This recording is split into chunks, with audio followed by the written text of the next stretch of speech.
probably talk about visiting professors during office hours, and we wanted to extend the same opportunity to you, our parent and family community, by holding open office hours. We also recognize that you're spread all around the world, and it may be hard for you to get to campus once a month, and so this is a way of bringing Columbia directly to you. We do want to spend some time talking about what it means to be at the end of the semester at Columbia, as well as help you forecast for important dates for spring semester and beyond. A couple of talking points about what it is that you should be talking about with your student at this time of year, whether they're returning home or staying on campus, as well as some food for thought for spring 2014. We do want to spend the bulk of our session, though, answering any questions that you have for us. And so as the session winds down and our formal presentation concludes, Allison will actually activate the question toolbar. So you'll have the opportunity to submit questions to us for discussion. So that's what we hope to accomplish today. But what I'd like to do is start by having us all take a collective sigh of relief. The end of the semester is upon us. It's a very busy time of year for our Columbia students and for our Columbia families, and we recognize that. And so I think it's just important for all of us to take a sigh of relief. I know your students are very busy. They're in the throes of exams, and they may not be talking to you as much as they normally do because they're holed up in the library or at their favorite coffee shop or study nook. And so just know that right now our students are incredibly busy. And they're intensely focused on their exams, but that will be winding down soon. And so definitely do not be alarmed if you don't hear from them as much. But that's what it's like on a college campus at this time of year. It's intensely busy. And so for parents, we just want to make sure that you're aware of that. So as we start to think about what it means to be a Columbia parent and family at this time of year, you're probably thinking a lot about your calendar and your schedules. And here's a little bit about what's going on at Columbia right now. Our last day of fall classes was actually last Monday, December 9th, and we moved into 3 days of reading days, which is a time during which students will spend preparing for exams and winding down final papers and projects. Exams began last Friday and will conclude on Friday, December 20th in the evening. Many students will finish their exams prior to Friday and will begin their holiday a little bit earlier. Today is actually the day that our Student Financial Services Office will generate the spring tuition bill. For those of you who are authorized payers, you will receive access to that bill, I believe, starting today. If you have questions about how to become an authorized payer, you should definitely talk to your student who can activate you on his or her student account in SSOL, which is Student Services Online. Just some other big dates coming up. Winter break begins Friday evening, December 20th, and students actually have an entire month off this year, with classes not resuming until Tuesday, January 21st. For those of you that are authorized payers or are helping to pay your students' tuition bill, the first spring bill is due on Friday, January 31st. Some other spring dates for you to be aware of, particularly if you're going to help your students with travel arrangements. Spring break, which is commencing on Monday, March 17th and ending Friday, March 21st, though many students will begin their travels on Friday the 14th of March. The last day of spring classes is Monday, May 5th, again followed by 3 days of a reading day period and final exams in the spring beginning on Friday, May 9th and concluding on Friday, May 16th. For those of you who are parents of a first year, second year, or third year student, our residence halls will close on Saturday, May 17th at 12 noon, except for our graduating seniors who are participating in one of our class day ceremonies in engineering. That's Monday, May 19th at 5 p.m. For college students, that's Tuesday, May 20th at 9:30 a.m. And all of our graduating students coming together for the university commencement ceremony on Wednesday, May 21st at 10:30 in the morning. Parents of graduating seniors should know that their students need to be out of their residence halls on Thursday, May 22nd at 12 noon. So now that we're at the end of the semester, a couple of things that I think are helpful for parents to consider and to get ready to talk with their student about. The first being grades.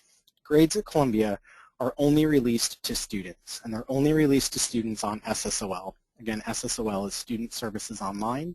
It's the online portal on which students conduct most of their university business.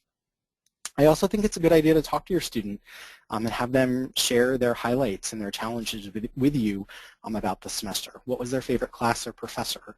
What was their favorite activity or event? These are really helpful points to talk about, particularly as your student starts to think about jobs and careers. They're going to need references from professors or from advisors. And so it's really helpful for a student to take that time each semester to build their portfolio, to get in contact with professors with whom they made a connection, so that when they do need that letter of recommendation or assistance, they do have a good relationship with some professors and advisors on campus. This is also a really important time to start thinking about the spring and summer. What classes are your students taking? What are their summer plans? Do they think they want to remain in New York City and on campus? Do they want to spend their semester or their summer abroad? So for students, this is a really important time to start thinking about what awaits them next semester and beyond. You may be curious as a parent about what classes your students registered for. This is a great time to talk, particularly as our college students who are sophomores are getting ready to declare their majors. And then another really important talking point is utilization of campus resources. We talk a lot about at Columbia about all of the great resources for students, but one of the things that I think is very challenging at a place like Columbia is that students don't often take the initiative to utilize all of these great resources. And so as a parent, one of the ways that I think you can be very, very helpful is to be aware of all the great resources at Columbia, whether it's in housing and residential programs, in career education, in health and wellness, in international and study abroad opportunities. As a parent, take some time each semester to make sure that you're caught up on what all of the resources are and how you can help refer your student to those resources should he or she ever need some assistance or have a question. So I know as parents you're probably looking forward to your student coming home if that's on the agenda for the winter break. And a couple of other things to think about. Just make sure you know what your students' travel plans are. I know a lot of our students really love to go home and see family and friends, but your expectations and their expectations about time management over winter break may be a little bit different. I know it's very likely that you'll have made plans with family and friends, and your students may also have made plans to see some of their friends at home. And so just make sure you're both on the same page about what's an important and realistic expectation for time spent with family and friends, your students engaged in their own activities at home, and when they plan to return to campus. New York City is a lot of fun over the winter break. There's a lot going on, and students really do appreciate the opportunity to engage in a side of the city that they may not have time for during the academic year. And so many of our students do like to return to campus prior to the start of classes. And so this is a great time to just make sure you're both on the same page about what your students' expectations are and what your family expectations are. New York City is really a night town. A lot of campus life and events happen late in the evening. And so this may mean that your student's sleep schedule is very different from your family's sleep schedule. Students may want to stay up all night and sleep for a good chunk of the day, and that may be a change or disruptive to your own family patterns and behaviors. So just be aware of that. Some other things, finances, transportation, and car sharing. Your student has really been independent here in New York City. And this is a time where they may need to rely on you for rides, for some spending money, to share cars and things like that. And so this is a transition for students and for you as a family. It's also going to be an impact for you in terms of just general household responsibilities.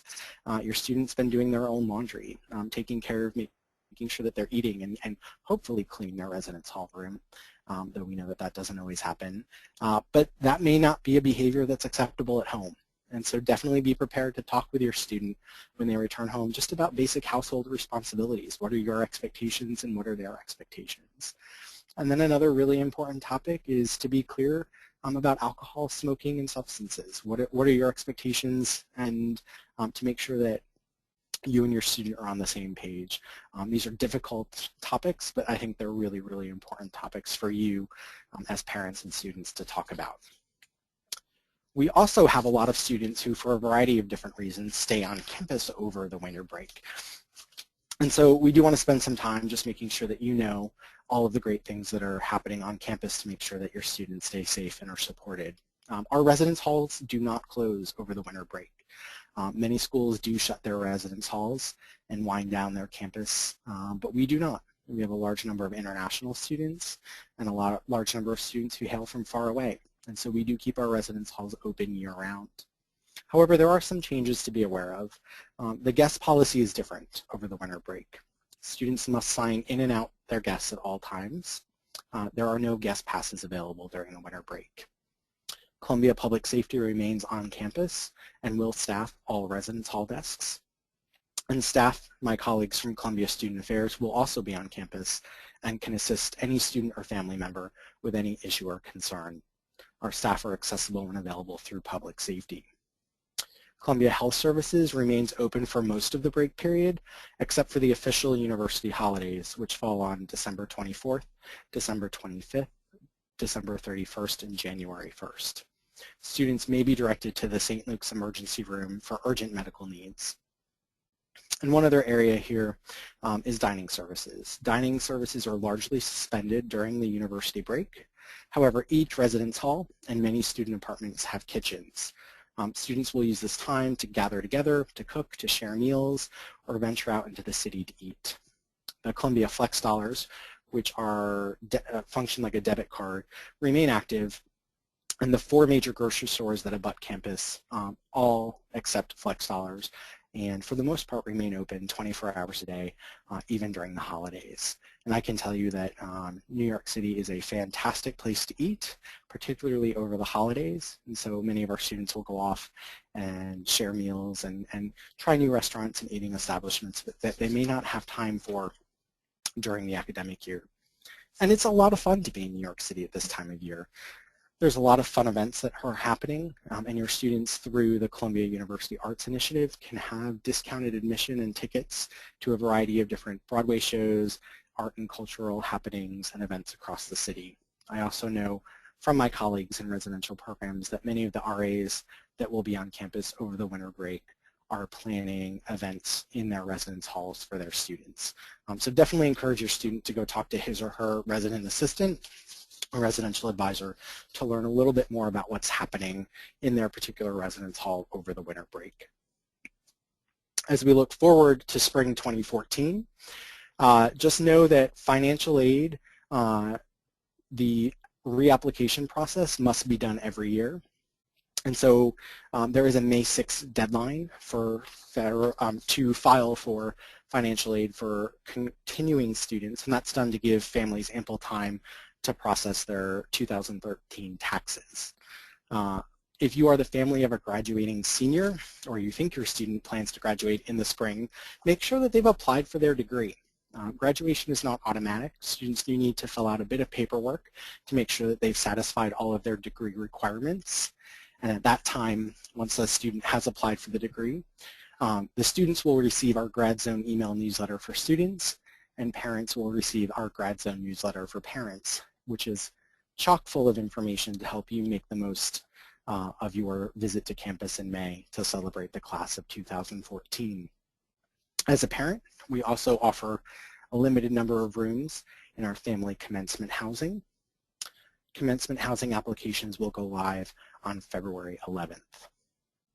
For students who are interested in remaining on campus after the spring semester, summer housing applications become available on February 14th. And while we're on the subject of housing, the fall 2014 room selection process begins in February. During the month of February, there's a lot of different information sessions and building tours to help students figure out and learn a little bit more about the various residences on campus. Commencing in March and April, there'll be a variety of different dates and deadlines depending on which housing process your student is enrolled in to get them selected for their fall 2014 room. And then any student who is still looking for a job or internship opportunity, particularly for the summer, should really go visit the Center for Career Education located in the East Campus. CCE has a fantastic program that I do want to highlight, which is called their Quick Questions. Every day of the week from Monday to Friday from 1 to 4 p.m., students have the opportunity to just pop in for a 10 or 15 minute appointment with one of the career counselors in CCE The reason I highlight our quick questions is that it's a really passive way to get students into CCE and also to start building a relationship with one of the career counselors. It's a lot easier for students to work with a career advisor if they've started to build an established relationship with that particular advisor. So definitely do not wait until your student is a senior. Please encourage your student now to start to build a relationship with one of the advisors in CCE. And the quick questions is a really gentle way to start introducing the concept of jobs and internships with your students. Okay, so I have now talked a lot, and I do want to leave ample time for you all to ask questions. And so Allison is going to activate our question and answer screen now, and you will see on your webinar module window that you now have the opportunity to ask questions. And so please submit your questions, and Allison is going to join me now to help us have a great discussion and answer any questions that you have. Thanks, Matthew. I have enabled that option. You'll see that at the bottom of your questions/chat window, you can select from a drop-down list. If you send questions to staff, those will show up in our chat window, which is terrific, and we already have some questions coming in. Our first question is, I have a student at another school, and I could fill out a waiver form to get access to my student's grades there. Does Columbia allow this? Great question. Columbia does not allow for what many schools call a FERPA waiver. FERPA stands for the Family Education Rights and Privacy Act, and it's the federal law under which all institutions of education govern the privacy of records. And so Columbia doesn't offer a blanket waiver. We really think it's important for students and parents to spend the time to develop a plan, to talk about how you want to share grades. Columbia will, of course, always be in contact with parents if there's ever an academic concern about a student, but in terms of grades and general academic performance, there is no blanket waiver. Okay, we have another question from a parent about meal plans. How do I change my student's meal plan for next semester? Okay, great. Meal plans are actually on a yearly basis, and so it is not possible to change a meal plan in the middle of the academic year. However, when your student does select their housing for the next academic year, they will have an opportunity to change their meal plan. Also, in preparing for the spring, we have a question, how can I find out what classes my student is registered for in the spring? Oh, great. I think you should ask your student. This is a great way to find out a little bit more about what their interests and passions are, and I guarantee you that what they are registered for may surprise you because students change, and we think it's great when students change. That students may have come into Columbia wanting to be pre-med and to study biology, and then take a core class and discover a great passion in art history. And so this means that students change, and we think that change is really, really exciting. So ask your students. It's a great conversation over dinner one night, and will be a great way for you to get a little bit more insight about their Columbia experience. All right, we have a lot of questions about change. Here's another one. Is it possible for my student to switch rooms or roommates next semester? Definitely. What your student should do is meet with their associate director from residential programs. Each of our residence halls is staffed by a professional associate director who supervises the graduate hall directors and the undergraduate resident advisors. And room switches are certainly possible. It all depends on a variety of different factors: the number of students who go abroad, the number of students who are returning from study abroad, students who choose to move off, students who choose to move off campus. So it's a great way for your student to meet with an advisor in residential programs and just talk about why they're interested in changing rooms. Roommate conflicts are normal, and I think it's a natural part of being a college student to learn how to navigate these conflicts. And so while we want students to feel that their residence hall is home, we also know that that's not always the case for every student. And so while it is possible to switch rooms, it may not be possible for your student to get the exact room in the exact building that he or she wants. And so the staff in residential programs will really work with your student and with the housing office to show a list of available rooms and see if your student is interested in any of those. But certainly you can empower your student to go talk to his or her associate director for more information. And we have another question looking ahead to the end of next semester. What will move out be like compared to moving in when when College Walk was open to cars and there were trolleys and boxes and lots of assistance? Yeah, that's actually a great question as well. Move out is a little bit decentralized, and that's because students move out generally within 24 hours of their last exam or no later than that Saturday, which was Saturday, May 17th at noon. And so the way move out will work is that your students should start to plan for it early. And the reason I say that is once your student is in exam mode, it will be very hard for them to focus on packing their room.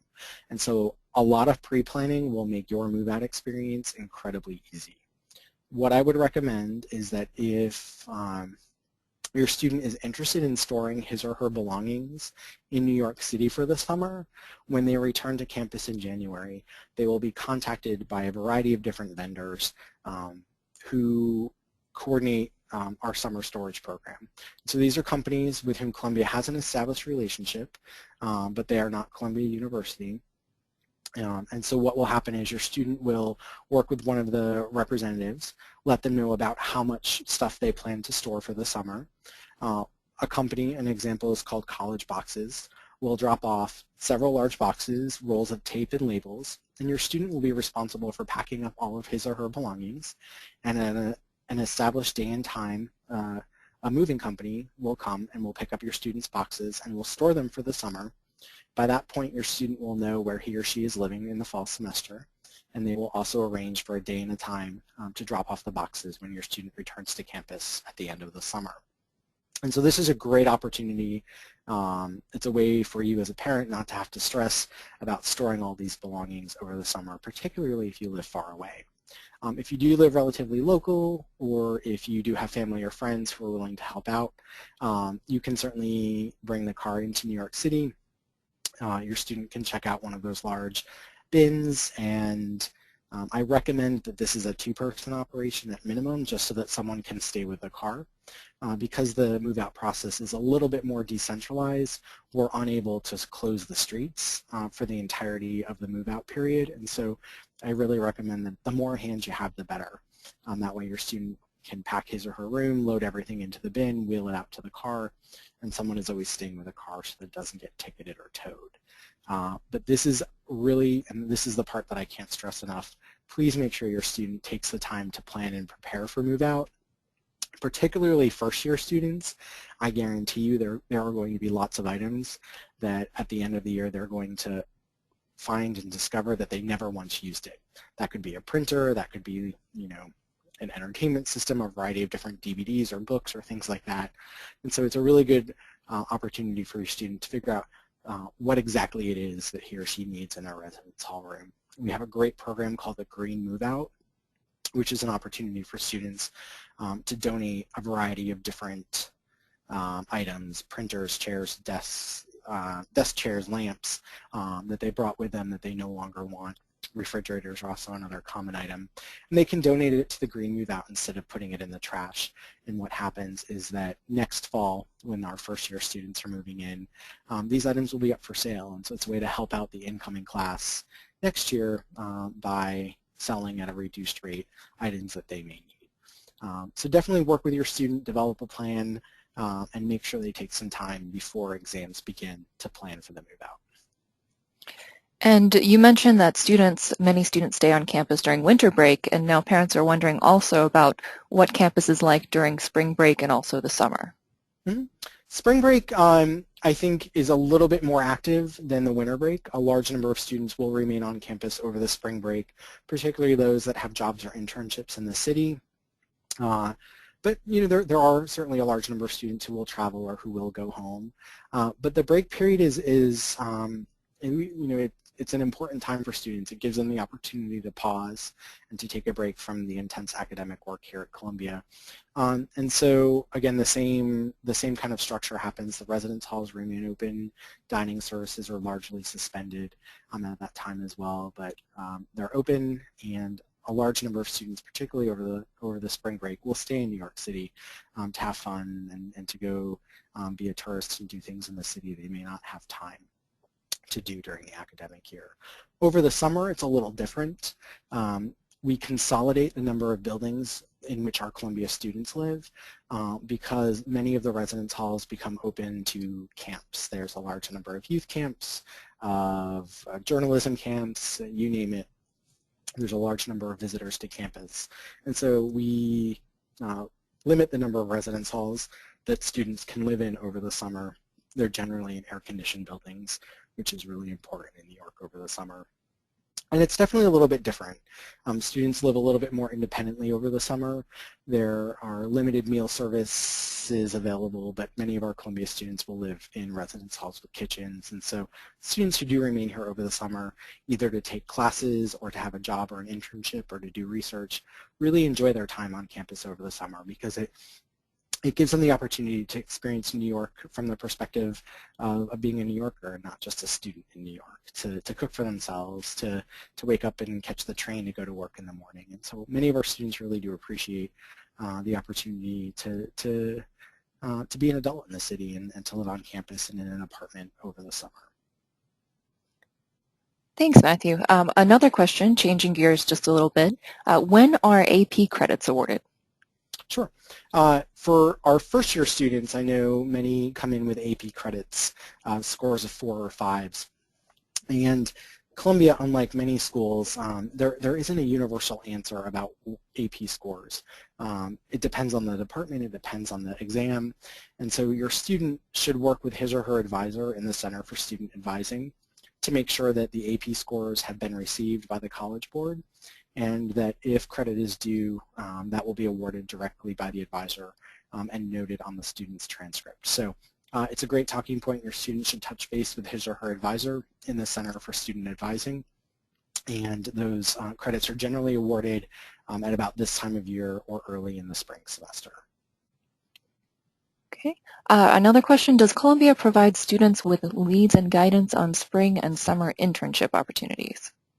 Yes, I mentioned our Center for Career Education earlier, and if you haven't already visited their website, they actually have a whole page dedicated just for you as parents, and I encourage you to visit that site, and I will make sure we send out that link to all of you afterwards.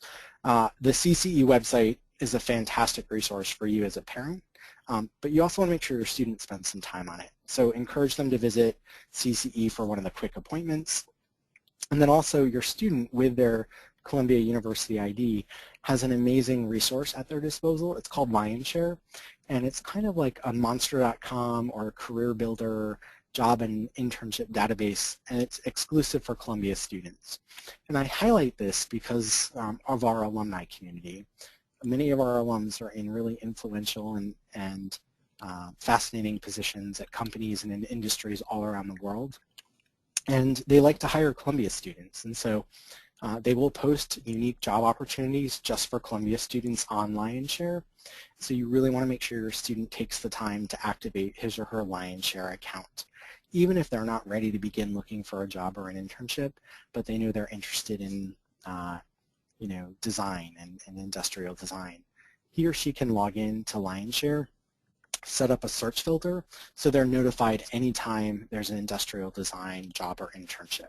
They can begin to see what these positions are looking for and begin to structure their resume and their Columbia experience so that they will be a competitive candidate when he or she is finally ready to look for a job or internship. So yes, we are very supportive of students who are pursuing jobs and internships, but definitely make sure your student gets over to CCE. Terrific. And we've got a great question about advising also. Does a student switch his or her advisor to a specific major advisor once a major is declared? Sure. So at Columbia, all students, when they first enroll, are assigned an advising dean in the Center for Student Advising. And they will stick with that advising dean for their entire Columbia experience.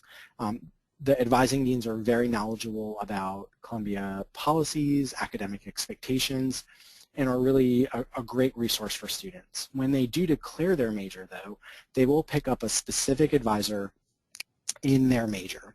And so their major advisor is extremely knowledgeable about the individual department, about navigating classes, about research opportunities, and really making the most of the major.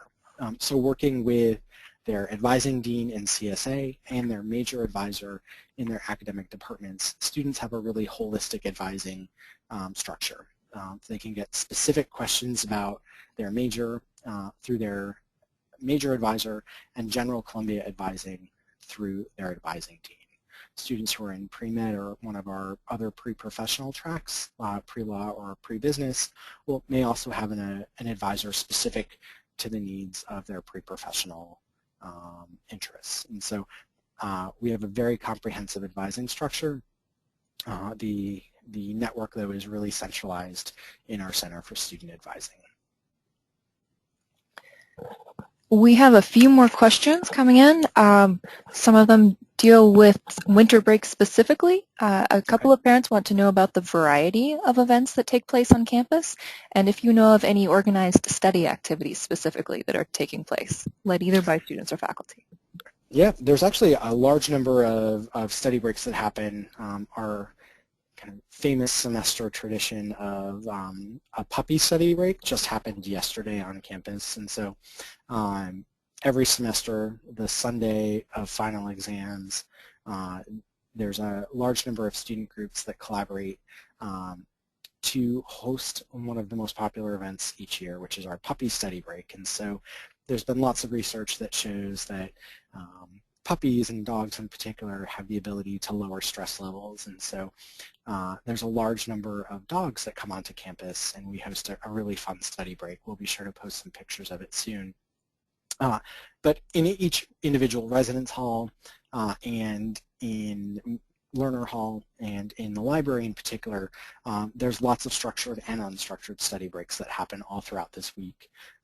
There was actually a fun little snowball fight that happened on campus over the weekend, and one of our other big events that happened last week was Orgo Night, where the Columbia University marching band invaded Butler Library and disrupted, in a fun way and in a planned way, students studying. And so we recognize that studying is of primary importance at this time of year, but we want our students to take a break. We want them to relax. We want to make sure they're eating well and sleeping well. And so there's lots of different events that are happening throughout this week to give students the excuse and the opportunity to put down their books for just a few minutes. Over the winter break, I've been in contact with my colleagues in residential programs, and I know there's a variety of different smaller events happening. Your student should really talk to his or her RA. Most of the events that happen over the winter break are smaller in nature. They're community building activities. There'll be trips to the museum or shows or movies, really just to bring together those students who are on campus over the summer, over the winter. Many of our students who are on campus do live far away, and we do want to make sure that they stay connected and feel that they have a community here. We've also got a couple of questions on exams. Two of them. What happens if my student misses a final exam? And somewhat tied into that, can students request an arrangement with one of their instructors to take an exam at another time? So we hope that students don't miss exams, but we know that sometimes it happens for a variety of different reasons, personal or health-related issues. And your student should immediately contact his or her professor and also their advising dean in the Center for Student Advising. It certainly happens where students do occasionally miss exams, but in order to make sure that your student is supported, that we have the right documentation, and that the advisor is in touch with the professor as well, students should really notify both parties, both their professor and their advisor.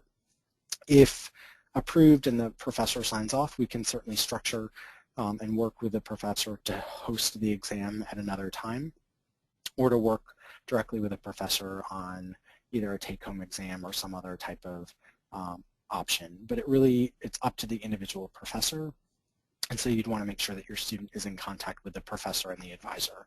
If it's a health-related issue or an emergency or personal circumstance, that's when the advisor can be really, really helpful in navigating and making sure that the student is supported and that the professor is being supportive as well.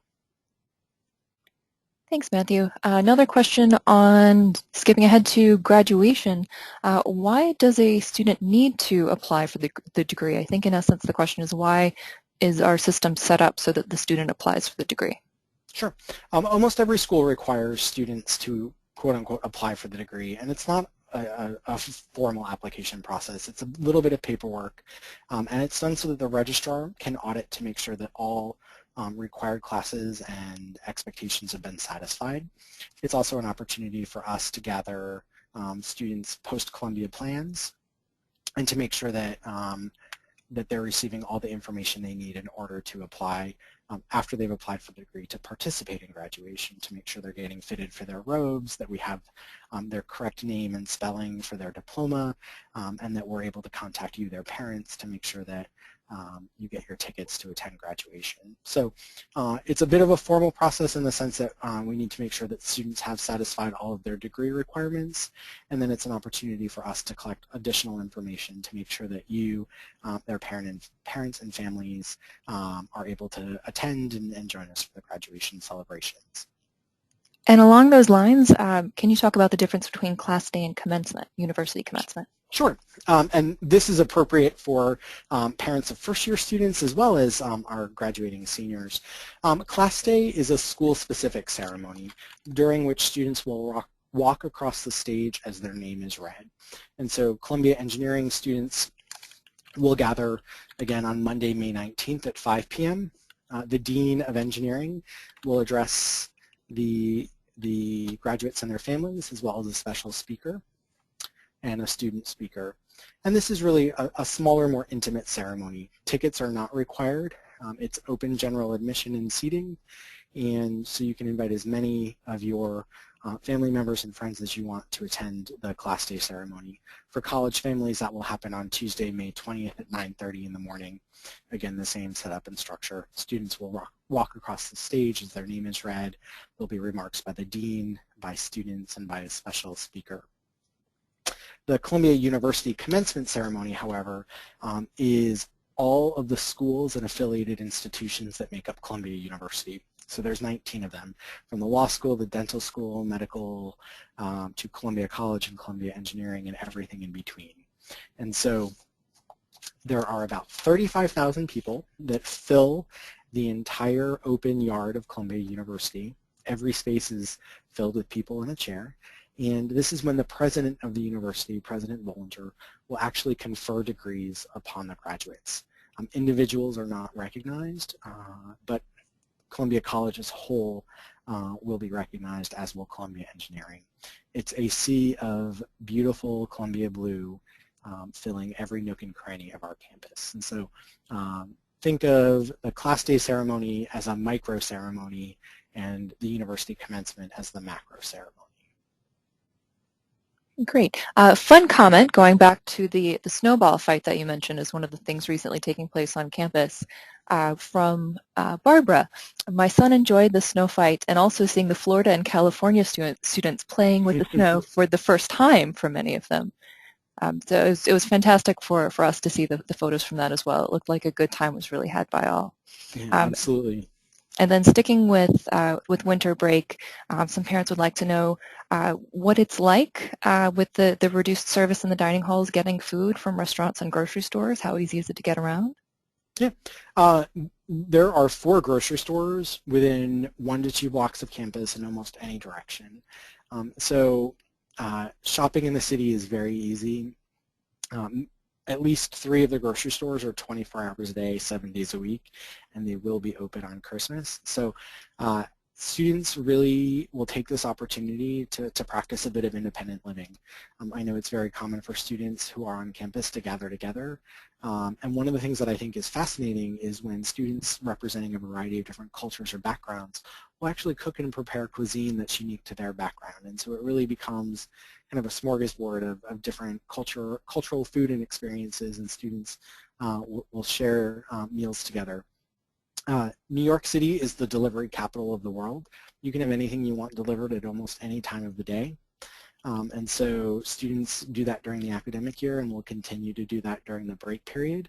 Anything that they desire can be delivered directly to campus. And so I wouldn't worry about food too much. I know it can become a little bit of an expense, and that's something that needs to be planned for.